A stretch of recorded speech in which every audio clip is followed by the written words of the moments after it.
تلنگانہ کے کاماریڈی میں social media پر views اور لائکس حاصل کرنے کے لیے خودکشی کا ڈرامہ کرنے والے نوجوان کے خلاف پولیس نے مقدمہ درج کر لیا۔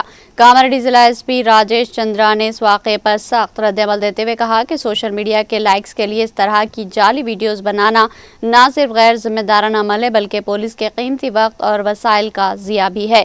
تفصیلات کے مطابق ریڈ لائن روہت نامی نوجوان نے انسٹاگرام پر ایک ویڈیو اپلوڈ کی جس میں اس نے خودکشی کا تاثر دیا۔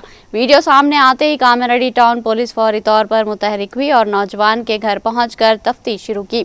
پولیس کی پوچھ تاچھ کے دوران نوجوان نے اعتراف کیا کہ اس نے صرف سوشل میڈیا پر ویوز اور لائکس حاصل کرنے کے لیے یہ ویڈیو تیار کی تھی۔ اس واقعے پر پولیس نے کہا کہ ہنگامی صورتحال سمجھ کر فوری کارروائی کرنی پڑی جس کے باعث پولیس کا قیمتی وقت اور وسائل ضائع ہوئے ہیں۔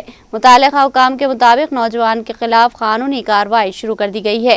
اس موقع پر ایس پی نے نوجوانوں کو تنبیہ کرتے ہوئے کہا کہ سوشل میڈیا کے شوق میں اپنی زندگی اور دوسروں کی زندگیوں کے ساتھ کھیلنا انتہائی خطرناک ہے۔ انہوں نے کہا کہ پولیس کا وقت عوام کی حفاظت اور حقیقی ایمرجنسی کے لیے ہوتا ہے نہ کہ اس طرح کے جعلی واقعات کے لیے۔ انہوں نے نوجوانوں کو مشورہ دیا کہ وہ سوشل میڈیا کے عارضی شہرت کے بجائے اپنی تعلیم اور مستقبل پر توجہ دیں اور محنت کے ذریعے زندگی میں آگے بڑھیں۔